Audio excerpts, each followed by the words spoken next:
പ്രിയമുള്ളവരെ നമസ്കാരം. ഞാൻ നിങ്ങളുടെ സ്വന്തം രക്കപ്പെട്ട സ്വാമിന്മാറ. എന്റെ സഹധർമ്മിണി ശ്രീമതി കോമളം. ഹായ്, മലബാരൻ ചാനലിലേക്ക് ഏവർക്കും സ്വാഗതം.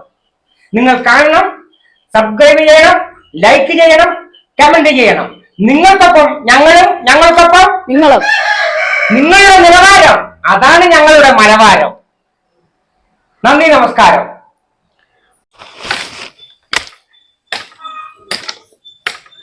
അമ്മോ, മഴ വരുമ്പോഴേക്കേ നമുക്ക് ഇതൊക്കെ ഒന്ന് വെട്ടി വെക്കുക. എന്താ പറയാ, മഴ വന്നാ ഒന്നിനും പറ്റില്ല, മനസ്സിലായില്ലേ? ഉണക്ക വേറെ പച്ച വേറെ ഒക്കെ ആക്കി വെക്കണം. കത്തിക്കും വേണ്ടേ? ഒക്കെ വെട്ടി വെട്ടി അടുക്കി വെക്ക. വേഗം വേഗം വെട്ടി വെച്ചാ മഴന്റെ മുമ്പ് പണി ഒരുങ്ങും. എന്താണ്? ഓ, എന്താണ് മരാമത്താൻ തോന്നൂല്ലേ? ഇവിടെ പണിയാണ്. കൊറച്ച് വിറക് ചുള്ളലുണ്ട്, അതിനൊക്കെ വെട്ടി വെക്കാ പറഞ്ഞിട്ടേ.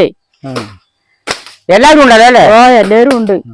കുട്ടികളെ കൂടി എന്തായാലും പണിയൊക്കെ ഒരുങ്ങിയപ്പോ കൊറച്ച് ചുള്ളലുണ്ടായൊക്കെ ഒന്ന് വെട്ടി വെക്കാ പറഞ്ഞിട്ട് വന്നതാണ്. ശരി, ഞാൻ ഫോട്ടോ എനിക്ക് മാടും മറ്റേ കെട്ടിട്ട് എനിക്ക് കറന്നു കൊടുക്കേണ്ടതാണ്. തന്നെ ഇപ്പൊ എവിടെ പോയിട്ട് വരുന്നു രാമേട്ടാ? ഞാന് മറ്റേ റേഷൻ കടയിലേ പിള്ളേർ വാർത്തി കൂടി പോയതാണ്. അപ്പൊ അവരും വിളിച്ചിട്ട് അതിന് ഞാൻ കാര്യം സുഖം ഇത് ചെയ്യണ്ടേ, വിരല് വെക്കുക. അവര് ഏർപ്പാടുണ്ടല്ലോ, നാളെ കഴിഞ്ഞ ഡേറ്റും. അപ്പൊ പോയിട്ട് ഒപ്പിവെച്ച് അവര് ഓട്ടോറിക്ഷയിൽ പോയി. ഞാനെന്ത് ചെയ്തറിയോ, വരെ നമ്മുടെ പിന്നെ രതീഷിന്റെ വണ്ടി കയറി വരികയും ചെയ്തു ബൈക്കിൽ. അവനോട് കൊണ്ട് വിട്ടതാണ്. അങ്ങനെ തകണല്ലേ, ആധാറും കോപ്പിയൊക്കെ കൊണ്ടുപോയതാണ്. പിന്നെ ഇതാ കുട്ടിയാ പോന്ന് വന്നിട്ട് 2-3 ദിവസമായി. 2-3 ദിവസമായ എന്താ വിശേഷങ്ങള്? വിശേഷം ഒന്നും പറയാൻ. കോലം എങ്ങനെ കോലം പറഞ്ഞിട്ട് കാര്യമില്ല, അവിടെ ഒന്നും ശരിയല്ല, ഒന്നും തുമ്പല്ല. ശരിയല്ലേ? ഇതെന്താ ശരി? നിങ്ങൾ ശരിയാണ്, നമ്മളൊക്കെ കൂടി കല്യാണം എല്ലാരും കൂടി ചെയ്തു വെച്ചു. പക്ഷെ അവിടെ ഒന്നും ശരിയല്ല. കുട്ടിക്ക് അവിടെ ഒരു സ്വൈരവും ഇല്ല. അവൻ നല്ലതാണ് പറഞ്ഞ് നമ്മള് ചെയ്തു വെച്ചു. ഒരു കാര്യം എന്താ പറയാ, 1 രൂപയില്ല. എല്ലാവടെയും ഉണ്ട്. ഇതിപ്പോ അതിന് പറഞ്ഞിട്ട് കാര്യമില്ല. ഇപ്പൊ എന്ത് പറ്റിയത്? ആകെ വല്ലാണ്ടായല്ലോ. വല്ലാണ്ടായി, ഓവിലിട്ട് വലിച്ച പോലായല്ലോ. വല്ലാണ്ടായി. കുട്ടിനെ അത്രയും ദിവസം കുട്ടി നമ്മുടെ അടുത്ത് ഫോൺ ചെയ്ത് പറയേ, എന്നെ പോലെ അച്ഛ അമ്മ അങ്ങനെയാണെന്ന് പറയേ. ഒന്നും സംഭവം രൂപമില്ല. എത്ര നല്ല പെൺകുട്ടിയായിരുന്നു. എന്താ ചെയ്യുന്ന എന്റെ മകളിലൊക്കെ കൊടുത്തത് എന്താ പറയാ, കഷ്ടകാലം. എന്നിട്ട് എന്താ നമ്മള് പറയുന്നത്? എല്ലാവരും ഉണ്ട് ബുദ്ധിമുട്ടും പ്രയാസങ്ങളും കുടുംബത്തൊക്കെ കാണുന്നുണ്ട്. എന്താ എന്നാലും ആകെ മൊത്തം കഴിച്ചു തരേണ്ട പോലെ ആയല്ലോ. അതന്നെ നല്ലത്, നല്ലതാണ് പറഞ്ഞു. കല്യാണ സമയത്ത് പ്രായമാകാണ്ട് കല്യാണം കഴിപ്പിച്ചു. അവിടെ എന്താ ഒരു സമാധാനവും ഇല്ല. കുടിക്കുന്ന ഇവിടെ ഹൈദരാബാദ് ബാംഗ്ലൂർ നല്ല കമ്പനിയിലാണ് പണി. ഒക്കെ പറഞ്ഞു പറ്റിച്ചത്. അതാണ് ഇതാണ് പറഞ്ഞു കൊടുത്തു. നമ്മ നല്ല കുട്ടിയാണ് പറഞ്ഞു നമ്മള് കാര്യം എന്താ പറയാ. അമ്മ ഡീസന്റ് ആണല്ലോ അന്ന് വർത്തമാനം കേട്ടപ്പോ. വെളി കൊണ്ടൊക്കെ ഡീസന്റ്. അവിടെ പോയി നോക്കണം അതിന്റെ എന്താന്നുള്ളത്. നമുക്ക് അച്ഛന്റെ കടയെ കിട്ടുന്ന അച്ഛൻ ഡീസന്റ് ആണ് പറഞ്ഞത്. കടയൊക്കെ 1 രൂപയില്ല. ഒക്കെ പെരുമാറ്റല്ലേ? എന്ത് ചെയ്യും? കയ്യില് വളയക്കണൊന്നും കാണാനില്ല, ഒന്നുമില്ല. എന്നാ പറയണ്ട, എത്ര ദിവസമായിട്ട് അമ്മ എങ്ങനെയാണ്. ഒരു സമാധാനം ഇല്ല. ഞാൻ കല്യാണം കഴിച്ചു കൊടുത്തവിടെ തന്നെ. അപ്പൊ അന്ന് ഉണ്ണിക്ക് പറയായിരുന്നല്ലോ വീട്ടില്. പറയണ്ടേ, ഇന്ന് ശരിയാകും നാളെ ശരിയാകും ഇന്ന് ശരിയാകും പറഞ്ഞിരുന്നതല്ലേ. ഒരക്ഷരം വേണ്ടിയിട്ടില്ലല്ലോ. ഇനി ഇവിടെ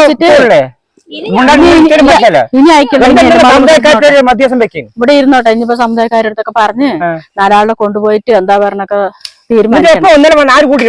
ഞാൻ പോയി കൂട്ടിട്ട് വന്നു. ഇങ്ങോട്ട് വരുമ്പോ പറഞ്ഞില്ലയോ? അപ്പൊ അവരൊന്നും പറഞ്ഞില്ലേ? അവരൊന്നും പറഞ്ഞില്ല. എന്റെ മകൻ എപ്പോഴാ നേരെയാകണ അപ്പൊ വന്നാ മതി. എന്റെ മകൻ എപ്പോഴാ നേരെയാകണ് ആ സമയത്ത് വന്നാ മതി. നിങ്ങളുടെ മകളി അയച്ചാ മതി. ഒരു കാര്യം ചെയ്യാനാ, ഞാൻ എന്തെങ്കിലും പറഞ്ഞു കരുതണ്ട. ഞാൻ നിങ്ങളെ നാരെ പണി ഒപ്പിക്കല്ല, നേരെ കൊണ്ട് സ്റ്റേഷനിൽ കൊണ്ട് പരാതി കൊടുക്കും. സ്റ്റേഷനിൽ പരാതി കൊടുത്താൽ നമുക്ക് നാണക്കടല്ലേ, നല്ല രീതിക്ക്. പിന്നെ കേസ് പോലെ പിന്നെ നീണ്ടു പോകും. അവർ അതിന് വേണ്ടി നിൽക്കുകയും ചെയ്യും. നാട്ടുമധ്യസം വെച്ചിട്ട് എന്തെങ്കിലും 4 ആളെ വിളിച്ചു. എന്തറിയോ, നമ്മള് നല്ലത് വന്ന് കൊടുക്കും. അവസാനം ഇതുപോലെ ചീരും പാട് കഴിഞ്ഞ് അലങ്കോലമായിട്ട് വരികയും ചെയ്യും. ഇനിയിപ്പോ നമ്മ എന്താ ചെയ്യാ? നാലാളെ വിളിച്ചോണ്ട് പോയി എന്തെങ്കിലും നിങ്ങൾ അതിന്റെ കാര്യങ്ങളൊക്കെ നോക്കിയിട്ട് ഇനി ഞാൻ പോണില്ല ശരിയാക്കണം. ഇനി ഒരു കാര്യം ചെയ്യും, ഇതിൽ വിട്ട് മനസ്സ് പോകണ്ടാട്ടാ. മനസ്സ് വിട്ടിട്ട് ഇപ്പൊ ഒരു പുതിയ അയ്യേ എന്താ ജീവനോടെ കിട്ടിയതേ ഫോൺ ചെയ്ത് വന്ന സാധനം ഫോൺ ചെയ്തൊക്കെ ഇല്ല ഇല്ല ഇല്ല ഇല്ല ഇല്ല. അമ്മയും വിളിച്ചിട്ടില്ല. അപ്പൊ അവർക്ക് വേണ്ട അമ്മയും മകനും അല്ലേ കുട്ടികളെ? അമ്മയും മകനും ഒന്ന് ഒരുമിച്ച് നിങ്ങൾ കാര്യം ചെയ്യും, നിങ്ങളെങ്ങനെ ധൈര്യം പറഞ്ഞു കൊടുക്കും. ആ ശരി എന്തറിയോ കണ്ടിരിക്കല്ലേ, നല്ലത് വേണ്ട കൊടുത്തത് ഇല്ലേ? അല്ല ഇനിയിപ്പൊ എന്റെ മകളെ അങ്ങോട്ട് വിട്ടാ ജീവനോടെ കാണാൻ കിട്ടില്ല. എവിടെങ്കിലും പല പുഴയിലോ കുഴിയിലോ നോക്കണ്ട വരും. ശരി ഞാൻ പോട്ടെ. എന്തറിയോ മാട് നേരമായേ ശരി രാമ സൊസൈറ്റി കൊണ്ട് പാലും കൊടുക്കണം. ശരി പോയിട്ട് വരും. ഇത് നാലേക്ക് ഇപ്പൊ ഞാൻ നല്ല വഴി അങ്ങോട്ട് കടന്ന വഴിക്ക് രാമാട്ടൻ ഇനി ആരും കൊണ്ട് പറഞ്ഞു നടക്കൊന്നും വിചാരിക്കും. ഞാൻ ആരും പറയില്ല കേട്ടാ. നിങ്ങൾ തീരുമാനിച്ചത് മുടിവാക്കി ചോദിച്ചാണോ? ഇനി മുടിവാക്കണമൊന്നുമില്ല. ഇനി പോണില്ല അല്ലേ? ഇനി പോണില്ല. ഇനി എന്റെ മകളുടെ അത് ശരി. എന്തറിയോ അടുപ്പിൽ പാലം ചെയ്ത് സംഭവിച്ചാലോ? പോയ എന്റെ മകന് പോയില്ലേ? നമ്മുടെ കുടുംബത്തിലുള്ളവരുടെ പോലെ പോകും. അവർക്ക് ഇരുന്നാലും ശരി എന്തെങ്കിലും ഒരു ജോലിക്ക് പോയാലും ഞാൻ ഉണ്ണി എന്താ കേട്ടാ നോക്ക്. ഞാൻ പോട്ടെ നേരമായി. മതി. ഇതാ ഈ മരവാപ്പം മുറിച്ചിട്ട് ഇത് മുറിച്ചിട്ട് ഒരു മാസം ഞാനിപ്പോ കാട്ടിലല്ലേ താമസം. ഇവിടെ അധികം പറവൂല്ലല്ലോ. ഒരു മാസം മുറിച്ചിട്ടില്ലേ? ഒരു മാസം കഴിഞ്ഞു. ശരി ശരി ശരി എന്നാ മനസ്സ് പറഞ്ഞാട്ടാ. ധൈര്യമായിട്ട് ഇരിക്കും. ഇവിടെ ഞങ്ങളൊക്കെ ഉണ്ടല്ലോ. ചേച്ചിമാരും ഏട്ടന്മാരൊക്കെ നേരെയാവും. ശരി ഇനിയിപ്പോ എന്താ പറയാ, നല്ല രീതി അതന്നെ പറയും. ഇനിയിപ്പോ നാട്ടുകാരെല്ലാവരും അറിയും. അറിഞ്ഞാലും കുഴപ്പമൊന്നുമില്ല. എന്താ വല്ല വേറെ വല്ലതും നമ്മ ചെയ്തിട്ടില്ലല്ലോ. പിന്നെപ്പോ എന്താ പേടിക്കാൻ? മഴ വന്നു പോവുക. വിറകൊക്കെ നനിയല്ലപ്പാ. വിറകൊക്കെ നനിയല്ല തമ്പുരാന്.